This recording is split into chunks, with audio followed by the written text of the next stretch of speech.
김종인 전 국민의힘 비대위원장이 언론 인터뷰를 통해서 국민의힘을 또다시 강하게 비판을 하면서 내년 대선을 앞두고 윤석열 전 총장 중심의 야권 결집 가능성을 시사했습니다. 재보선에서 참패한 민주당은 부동산 정책 궤도 수정을 예고하면서 부동산 민심 잡기에 나섰습니다. 최진 대통령 리더십 연구원장과 자세히 짚어보겠습니다. 어서 오세요. 어서 오십시오. 네, 안녕하십니까. 안녕하세요. 오늘은 야당 이야기부터 좀 해보겠습니다. 네. 재보선 후에 당을 떠난 김종인 전 비대위원장이요. 예. 여러 언론사와 인터뷰를 하면서 자신의 생각을 밝히고 있습니다. 정치권과 거리를 두겠다고 하면서도 인터뷰를 하는 거 보면 그런 것 같지 않고요. 훈수 정치를 계속 하고 있는 것 같습니다. 네. 어떤 배경 이유가 있을까요? 일단 정치권에 있을 때보다 지금 위원장을 그만두고 난 다음에 더 상당히 외부 활동들이 더 활발한 것 같지 않습니까? 예. 그렇네요. 아주 거침없이 발언들을 하는데 예. 포북 논란, 작당, 마크롱 하지 거침없이 화두를 던지는데 네. 아주 화가 났거나 아니면 고도의 노림수가 있거나 둘 중에 하나인데요. 예. 저는 후자라고 봅니다. 고도의 노림수다. 예, 일단 주목 효과가 있지 않습니까? 네. 거침없는 발언을 통해서 스포트라이트를 보고 존재감 극대화하면 예. 정치권은 자동적으로 정치적 영향력이 확대되는 게 이 정치권의 속성이거든요. 그렇군요. 예, 그걸 잘 알고 있는 거죠. 예. 고도의 노림수인 것 같다라고 말씀을 해주셨는데 네. 어떻게 보면 국민의힘을 향한 그 발언들을 보면 상당히 좀 거칩니다. 자신이 재보궐선거에 승리를 이끈 당인데도 불구하고 네. 앞서서는 아사리판이다, 뭐 네. 이렇게 했고 흑탕물이다, 뭐 이런 이야기도 어제는 예. 했거든요. 이렇게 되면 왜 국민의힘을 이렇게까지 비판하는가 이것도 궁금하거든요. 네. 어떻게 보십니까? 그러니까 다른 비판도 있는데 왜 하필이면 아사리판, 흑탕물을 썼느냐라는 네. 부분도 좀 주목할 부분인데 네. 두 가지 공통점이 아사리판과 흑탕물 공통점이 무질서하다는 겁니다. 저 아사리판은 이제 산스크리트인데 아주 어지럽고 이 엉망진창 낭장판 이런 뜻입니다. 예. 그러니까 지금 국민의힘이 왜 이렇게 아사리판 흑탕물로 가느냐 어지럽냐라는 부분인데 강력히 불만을 표시하는데 뭐가 그럼 불만하고 무질서하다는 거냐라는 거거든요. 예. 저는 그건 이제 안철수가 들어간 합당 네. 이 무질서하다고 본 거죠. 예. 그래서 그 중단하고 그런 거 하지 말고 자강론 당 자체적으로 너희들이 자체 정비를 하는 것에 몰두하지 왜 외부 세력을 끌어들여서 어제 이렇게 복잡하게 무질서하게 만드냐라는 강력한 항의성의 메시지죠. 네. 그런데 김종인 전 위원장이 위원장 시절에 예. 안철수 대표와 단일화하면서 예. 합당하겠다라고 안철수 대표와 합의한 거 아니었나요? 본인은 그런 말을 한 적이 없다고 얘기하는 거고 예. 그것보다 더 중요한 거는 보선 이후와 이전에 김종인 위원장의 생각, 네. 앞으로 신당과 대선 전략의 구도가 예. 본인은 분명히 확고하게 서는 거죠. 예. 거기에 지금 안철수 후보가 지금 들어가는 거는 자기 대선 구도나 신당 구도에 적절치 않다고 보는 거죠. 네. 예. 최근에 김종인 전 위원장이 하는 그 독설들을 안 맞은 사람이 없다라고 할 수 있을 정도로 최근 많은 사람들을 향해서 좀 쓴소리를 계속해서 내뱉고 있는데 주호영 원내대표에 대해서도 작당을 했다 뭐 이렇게 비판을 했습니다. 예. 주호영 원내대표는 오해라고 했는데요. 어떤 이야기를 했는지 들어보고 오겠습니다. 작당은 당을 만드는 게 작당인데 저는 경선 과정에서 특정인을 돕거나 한 적이 전혀 없습니다. 아마 오해하고 계시는 것 같습니다. 다만 단일화가 깨어져서 선거에 어려움이 있을 수 있다고 보고 단일화가 깨어지지 않는 쪽으로 노력했을 뿐이지 제가 누구를 돕거나 어떻게 한 적이 전혀 없습니다. 네. 이게 김종인 전 위원장이 주호영 원내대표가 예. 그 보궐선거 당시에 예. 안철수 대표가 작당을 했다. 예. 이런 이야기를 하니까 절대 아니다라고 이제 부인하고 있는 거거든요. 예. 주호영 원내대표를 꼭 집어서 비판한 이유는 뭘까요?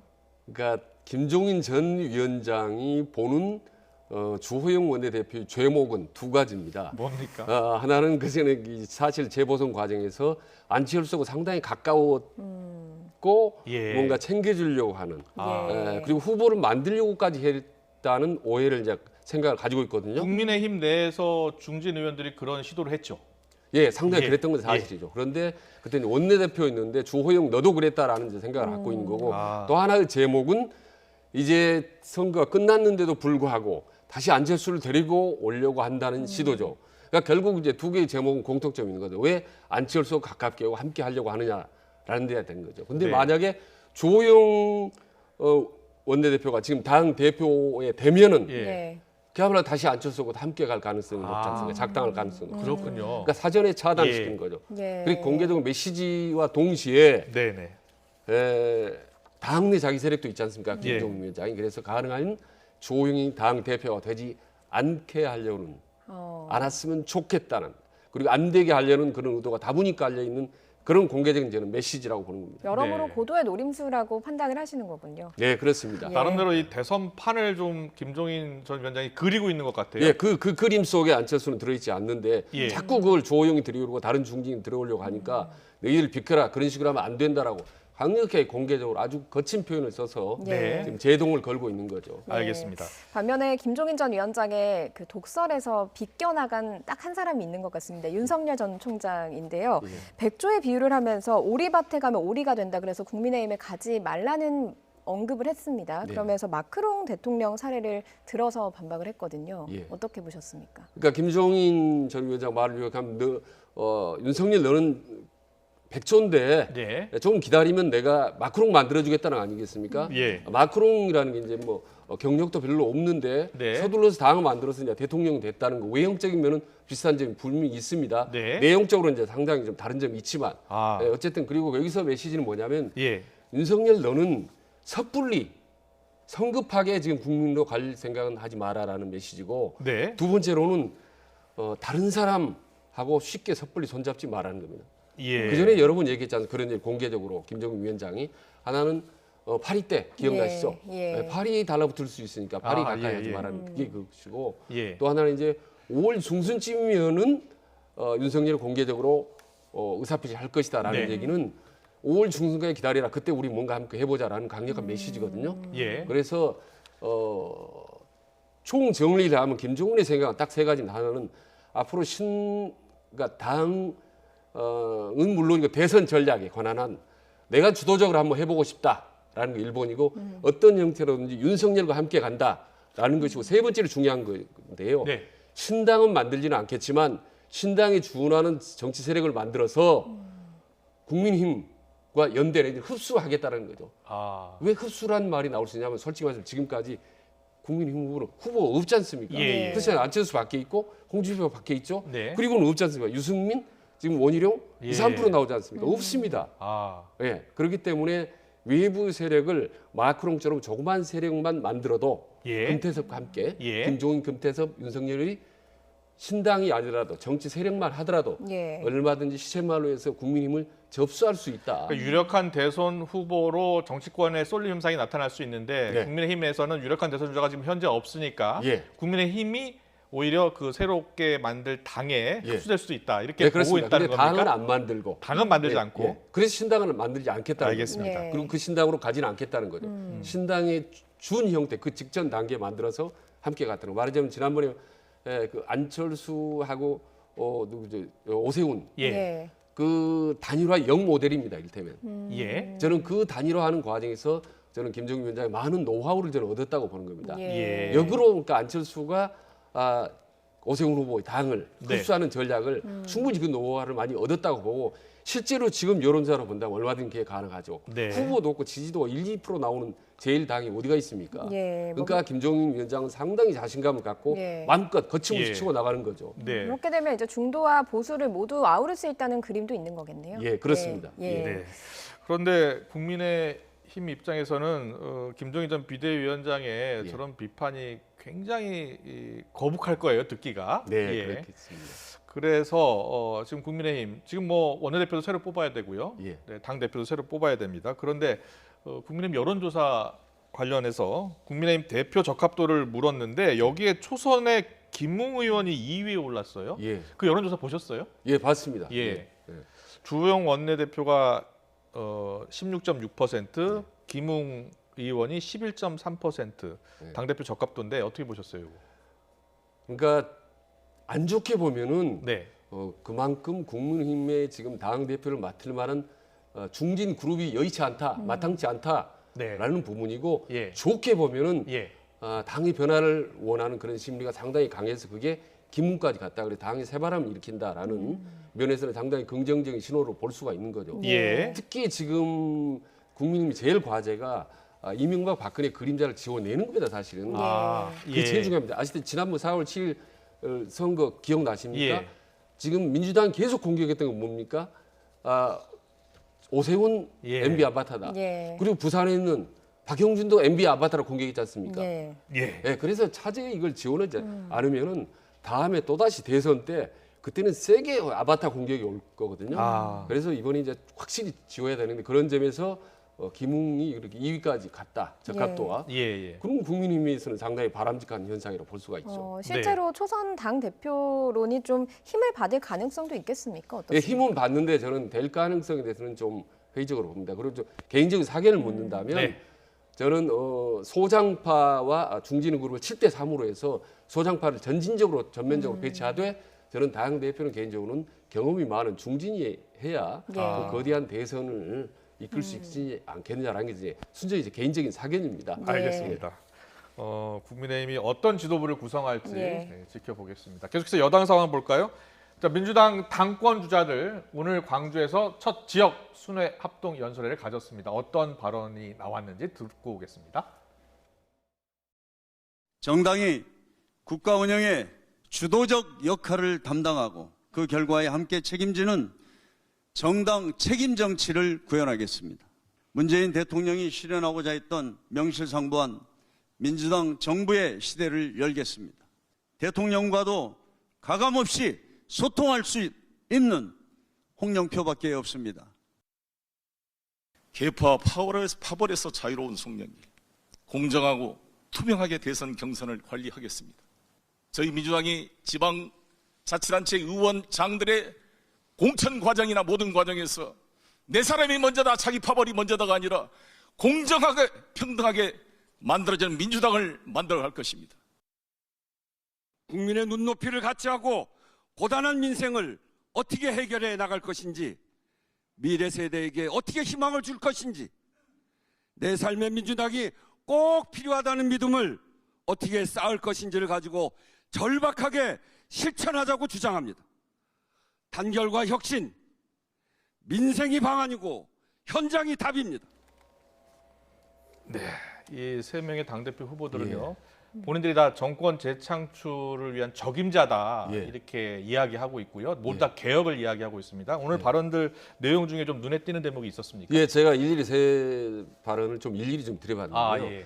제가 이제 장소가 아시다시피 이제 광주 민주당이 1번지 아니겠습니까? 거기다가 근데 지금 송영길 의원 같은 경우는 의외로 센 발언을 많이 했어요. 조금 전에 자막에도 잠깐 나왔지만은 지금 민주당 내에 지금 개파하고 파벌이 있다는 거 아니겠습니까? 하고 다른 중진은 없다고 얘기했는데 그리고 지금 그렇지만은 이대로 가면 민주당도 꼰대 정당 된다. 여기서 벗어나야 된다고 아주 고강도로 얘기를 했거든요. 민주당 1번지 안방에서. 그래서 앞으로 그야말로 민주당도 변화의 어떤 진통기에 들었다. 그래서 누가 되느냐에 대해서 상당히 좀 달라질 수 있겠다라는 생각이 듭니다. 그렇군요. 이렇게 이제 발언들을 통해서 민주당의 이제 변화의 가능성을 엿보인다라고 얘기를 해주셨는데 또 당청 간의 관계도 좀 달라질 것 같거든요. 누가 되느냐에 따라서 어떻게 좀 변화가 될까요? 지금 크게 보면 이제 저는 뭐 다들 그 친문이기 때문에 큰 변화는 없지만 보면은 우선 그래도 구분을 해본다면 이제 홍영표 의원 같은 경우가 대면에서 사실은 당청과들 아주 긴밀하게 지금처럼 별 변함이 없을 것 같고. 우원식 의원도 아마 큰 변화는 없을 것 같은데 제 컨트롤에서 어떻게 보면 근데 이제 문제는 송영길 같은 경우는 지금 상당히 당청 간에 좀 이 충돌이라든지 좀 대립 관계가 있을 수도 있다. 다만 그것이 오히려 저는 민심에는 도움이 될 수 있다는 거죠. 그게 민심과 당심 다르기 때문에 송영길 후보 같은 경우는 오히려 민심 쪽을 택할 가능성이 높다는 거죠. 알겠습니다. 그리고 새 원내대표를 선출한 민주당 볼까요? 윤호중 원내대표. 어제 첫날은 민생 개혁을 굉장히 강조했습니다. 검찰 개혁, 언론 개혁도 계속하면서 그래도 민생에 집중하겠다 이런 이야기를 했는데요. 오늘은 자가 검사 키트 도입을 검토하겠다라고 했습니다. 직접 듣고 오겠습니다. 우리 국민의 일상 회복을 위해서 검사 키트의 이 활용도 강구해 나가겠습니다. 정부와 함께 자가검사 키트를 조건부 허가하는 데 대해 논의하고 있습니다. 무증상 감염자를 한 명이라도 더 빨리 찾아내고 국민의 일상을 하루라도 더 빨리 회복하기 위해서 자가 검사 키트 도입이 필요한 시점이라고 판단합니다. 네, 근데 이 자가검사 키트 오세훈 서울시장이 지난주 도입하겠다라고 하면서 논란이 있었잖아요. 예. 근데 민주당에서 키트 도입을 적극 검토하겠다라고 한 거거든요. 예. 어떤 배경이 있을까요? 그러니까 그동안에 민주당이 집권 여당 위주로 모든 정책과 흐름을 주도하겠다라는 입장에서 조금 수정을 한 것 같아요. 예. 그리고 야당이든 외부 의견이 괜찮다면 우리가 적극 검토하겠다라는 점에서 탄력적인 어떤 정책 변화다는 점에서 일단은 저는 긍정적으로 보고요. 예. 다양한 정책에서 저렇게 민심에 따라서 얼마든지 변할 수 있고 그런 탄력성이 필요하다고 봅니다. 예. 네, 알겠습니다. 그리고 대정부 질문 이틀째입니다. 홍남기 부총리가 예. 계속 주목을 받고 있는데요. 어제도 오늘도 국회에 출석을 했습니다. 지금까지 그 홍백기라는 오명을 쓰기도 했는데 어제는 좀 버럭하는 모습을 보였다고 하죠. 네. 자, 영상으로 한번 확인해보고 오겠습니다.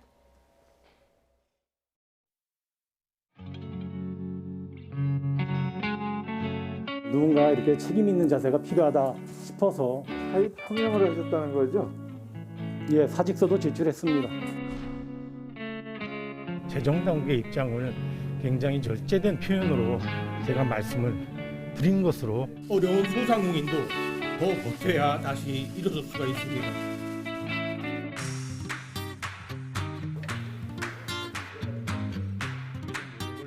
대통령이 이 백신에 대해서 말씀만 하면 거꾸로 가요, 답이. 잘못된 뉴스를 강조하게 되면요 국민이 불안해질만 합니다. 제가 그럼 이렇게 물어볼게요. 일본에서 지금 백신 도입에 대해서도 좀 계속 보세요. 아니요 제가 정부에 입장을 설명할 수 있는 시간을 주십시오. 총리, 왜 이렇게 잘못된 뉴스를 갖다 전 국민이 보게 하고 계십니까? 대정부 질문이라는 것은 주도권을 국회의원이 갖게 돼 있는 저는 그렇게 생각하지 않습니다. 정부의 입장도 올바르게 국민들에게 전달하는 것도 저는 필요하다고 봅니다. 백신에 대해서 설명을 드리겠습니다. 정부가 아까 말씀드린 것처럼 당선자가 되어 국회 부총님 보시기에 이 색은 무엇으로 보십니까? 어떤 색? 이 홍보물을 보면 무엇이 연상되십니까? 네, 무엇이 연상되냐고요? 이 포스터 보면 무엇이 생각나십니까? 의원님 이렇게 생각하시면은 우리 지하철역에 전부 1번 있는 것 같아 사진 찍어가지고 무슨 생각나냐고 여쭈는 거하고 똑같지 않습니까? 어찌 홍시라 생각하느냐? 어찌 홍시라 생각하느냐 하시면 그냥 홍시 맛이 나서 홍시라 생각하는 거. 어느 지하철에 가던 지하철 출구 1번부터 8번까지 있는데 1번을 갖다 보여주고 1번이라고 하는 것처럼 저는 지금 저한테 이게 의견을 잠깐 물어보는 것이 저는 적절하지가 않다고 생각합니다.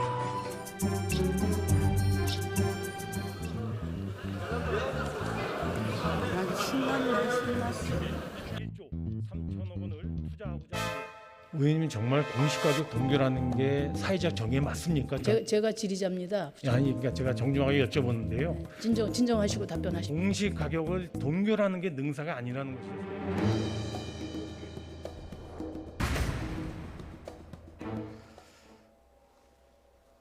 네, 홍 부총리의 어제 오늘 모습, 저건 이제 어제 구성인데 오늘도 마찬가지였습니다. 예.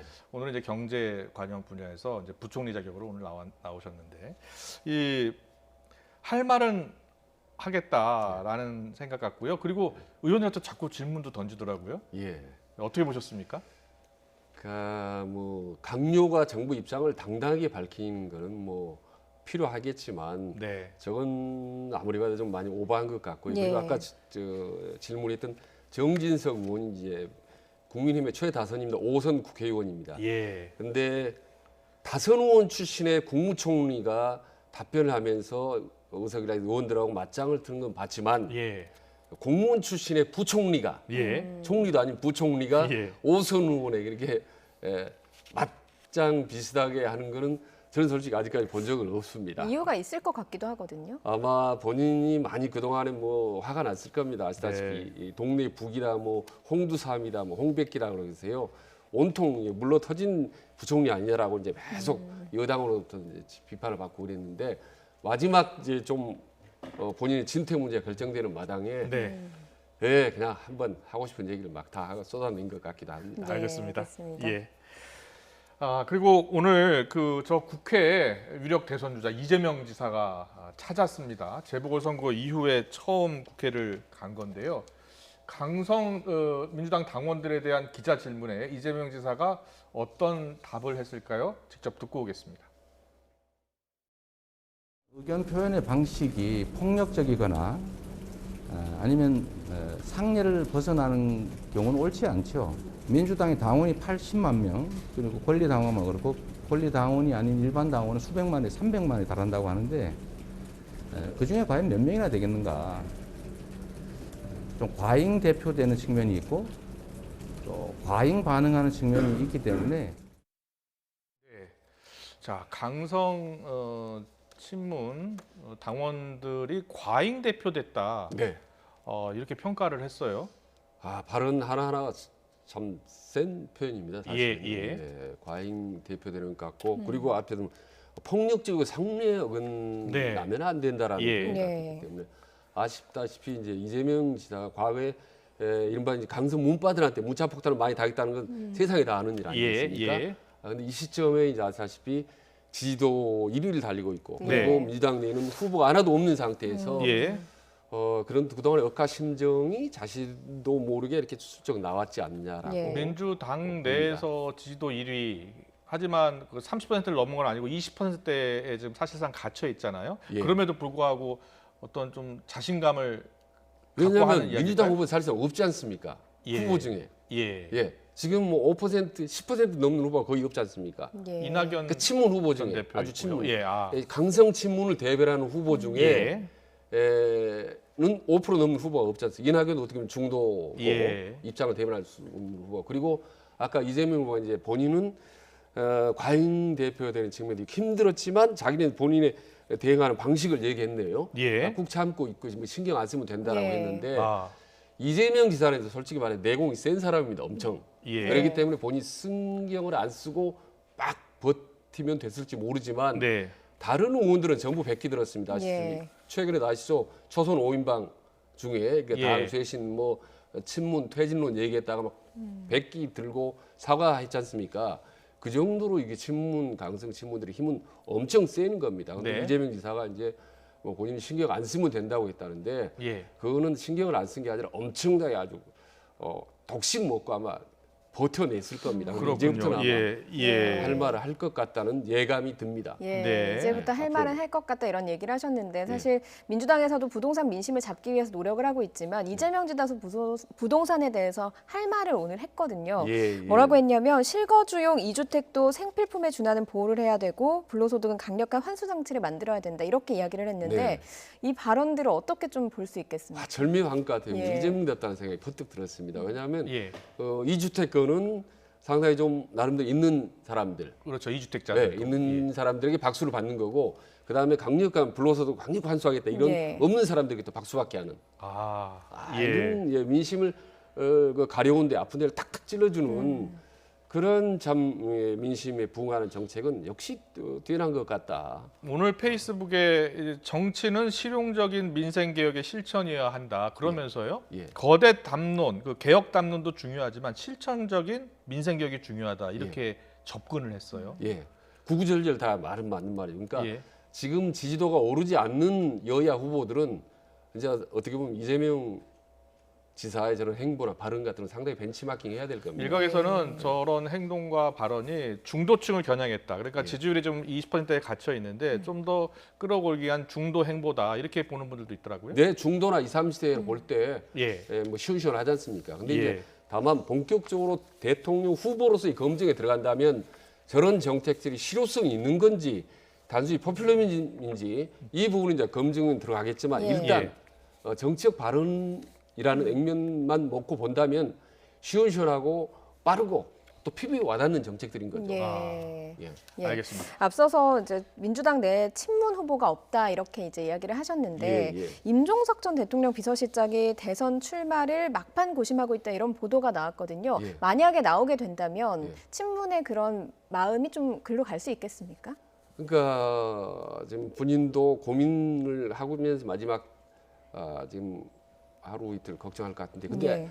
진짜 희한한 세상이 온 예. 겁니다. 대선판이. 네. 아시다시피 아까도 제가 모두에 말씀드렸다시피 지금 국민의힘 내에 예. 후보가 없다고 그러지 않습니까? 네. 그렇죠. 보리지나 민주당 내 친문 적자 후보가 지금 없는 상태입니다. 당권파. 예, 여야의 오리지널 말하자면 주류의 후보가 양쪽 다 없는 상태이기 때문에 예. 이른바 강성 친문층이나 그 후보 정치인들에게는 매일매일 고민하는 거죠. 그래서 임종석을 해볼까, 추미애를 해볼까, 이광재를 해볼까라고 계속 고민하게 되는 거죠. 예. 근데 만만치는 않을 겁니다. 왜냐하면 지난번에 말씀드린 중도 반란, 중도 바람이 세게 거칠 불었기 때문에 네. 친문의 바람으로 다시 한번 또다시 정권을 다시 잡는다라는 부분이 지금 현재 민심으로 본다면 아주 만만치 않은 어려운 예. 상태이기 때문에 고민을 심하게 하고 있을 거라고 생각합니다. 예. 네. 아주. 알겠습니다. 네, 오늘 정치권 이슈 최진 대통령 리더십 연구원장과 함께했습니다. 잘 들었습니다. 예, 고맙습니다. 고맙습니다.